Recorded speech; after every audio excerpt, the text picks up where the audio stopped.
My name is Josh, and I am 17 years old. I live in a small town where everybody knows everybody, and sometimes it feels like there is no place to hide. My life revolves around gaming, and I am known among my friends as a skilled player, even if my setup is not the latest and greatest. My pride and joy is my computer, an old but reliable machine that I had saved up for. It may not have the flashiest specifications, but it had my favorite games, my memories, and most importantly, it symbolized my hard work. My Uncle Mike, however, is not known for his gentle touch. He is a tech enthusiast who has always looked down on my gaming choices, constantly reminding me that I should be spending my time more wisely. Things took a turn when Uncle Mike came over one summer afternoon.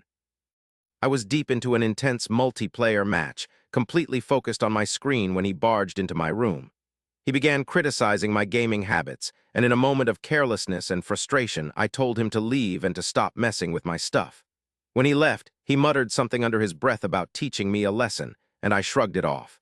Little did I know, that was just the beginning of my troubles. A few days later, I was preparing for a big online gaming tournament, something I had worked hard for. I had everything ready. My friends were counting on me, and I had trained hard for this opportunity. However, disaster struck the night before the tournament. My computer suddenly shut down, and no matter what I tried, I couldn't get it to power back on. Panic set in as I rushed to check the power outlet, the cables, and anything I could think of. Nothing worked. It was as if my computer had been completely killed without a trace. Frustration turned into despair as I realized that I had lost not just my computer, but also my chance at the tournament. The next day, I confronted my uncle about what had happened. I had already pieced together that he had a connection with some tech lovers who could do such modifications. When I asked him, he shrugged, saying it was just a coincidence. But the look in his eyes told me everything. My anger reached new heights. I just couldn't sit there and allow him to have the last word in this battle. I needed to come up with a plan to get back at him and make him feel the pain I felt. In the following weeks, I started to dig into my uncle's life. It turned out he was not just a tech enthusiast. He was an active member of online forums where he bragged about his work. That was when I learned about the weakness that even the most skilled tech expert had: personal devices connected to the internet. I decided to get my revenge by hacking into his smart home system. It was risky, but I was fueled by my desire for satisfaction. I secretly started working on gathering information, learning all I could from forums and videos about exploits and loopholes. My skills were limited, but I was determined.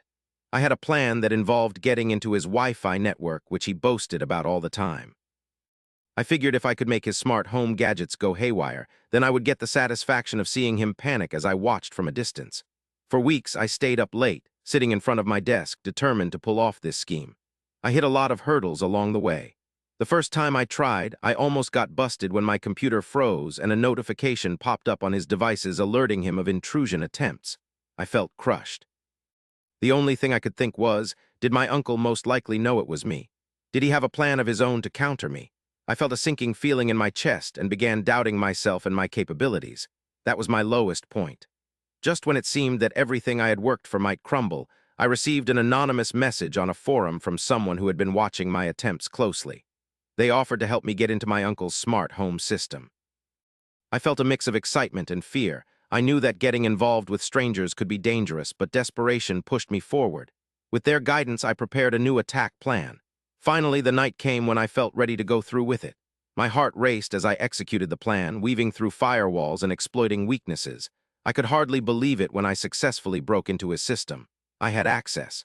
The rush of adrenaline was like no other. I quickly created a series of troublesome commands, making the lights flicker, the thermostat go haywire, and even turning on his smart speaker to blast his least favorite songs.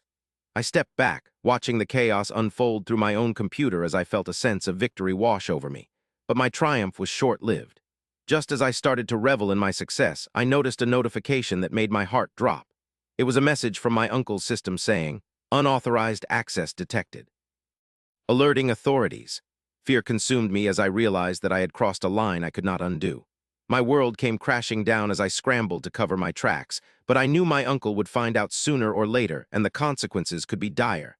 The next day, the dread I felt was overwhelming. I expected a confrontation, but instead, Uncle Mike acted strangely calm. He invited me over for a burger, almost as if nothing had happened. I was on edge, second-guessing everything as I sat across from him, contemplating every bite.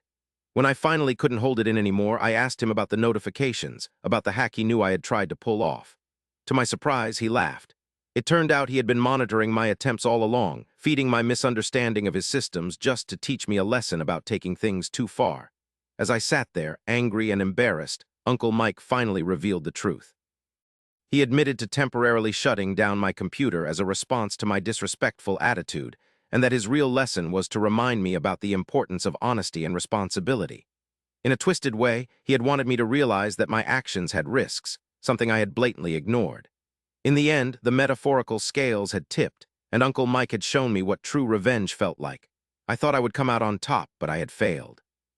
Strangely, I walked away from that encounter with a new sense of understanding. We are all connected, and our actions can lead to surprising consequences. I learned to hold my tongue and listen more carefully. I did not see Uncle Mike as my enemy anymore.